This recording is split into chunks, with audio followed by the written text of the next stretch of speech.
Hi guys, ನಾನು ನಿಮ್ಮ KD Pigeon ಲಾಫ್ಟಿಂದ ಮಾತಾಡ್ತಿರೋದು. ದಾವಡಿಗೆ ಬಂದೆ.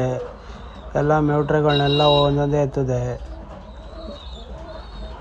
ಪಟಗಳಿಗೆ ಮೇವು ಹೊಡಿಬೇಕಾಯಿತು. ಪಟಗಳಿಗೆಲ್ಲ ಮೇವು ಹೊಡ್ಕೊಂಡಿದ್ದೆ. ಆಮೇಲೆಲ್ಲ ಪಟಗಳಿಗೆಲ್ಲ ಮೇವು ಹೊಡೆದಾದ್ಮೇಲೆ ನೀರು ಹುಯ್ಕೊಂಡೆ. ನೀರು ಹುಯ್ದಾದ್ಮೇಲೆ ಸ್ವಲ್ಪ multivitamin A to Z syrup ಹಾಕಿದ್ಮೇಲೆ ಅದನ್ನೇ ನೀರನ್ನೆಲ್ಲ ಹಕ್ಕಿಗಳು ಕುಡ್ಸಕೊಂಬರಕ್ಕೆ ಸ್ಟಾರ್ಟ್ ಮಾಡಿದೆ. 2ನೇ ಜೊತೆ ಇದು 3ನೇ ಜೊತೆ ಅದು ಕುಡ್ದಾಯ್ತು. ಇದು 4ನೇ ಜೊತೆ ಕುಡಿತಾಯಿತ್ತು. ಇವಾಗ ಆ ಗಂಡು ಕುಡ್ದೇ ಇಲ್ಲ. ಗಂಡು ಅದು ನಮ್ಮ 5ನೇ ಜೊತೆ ಬೂರಿ ಮತ್ತು ಜಾಕು ಕುಡಿದ್ವು. ಮತ್ತು ಈ ಸಬ್ಜಾ ಜೋಡಿ ಕುಡಿದ್ವು. ಇವನು ಪಟ ಮಾಡವೆರಡು. ನಿಮ್ಗೆ ಯಾವ ಥರ ವೀಡಿಯೋ ಬೇಕು ಹೇಳಿ, ಆ ಥರ ವೀಡಿಯೋ ತೊಗೊಂಬರೋಣ. ಕಮೆಂಟ್ ಮಾಡಿ ಏನು ಬೇಕು, ಲೈಕು ಸಬ್ಸ್ಕ್ರೈಬ್ ಮಾಡಿ. ಸಿಂಗಲ್ಗಳು ಅಕ್ಕಿಗಳಿಗೆಲ್ಲ ಕುಡಿಸ್ಕೊಳ್ಳೋಕೆ ಸ್ಟಾರ್ಟ್ ಮಾಡಿದೆ.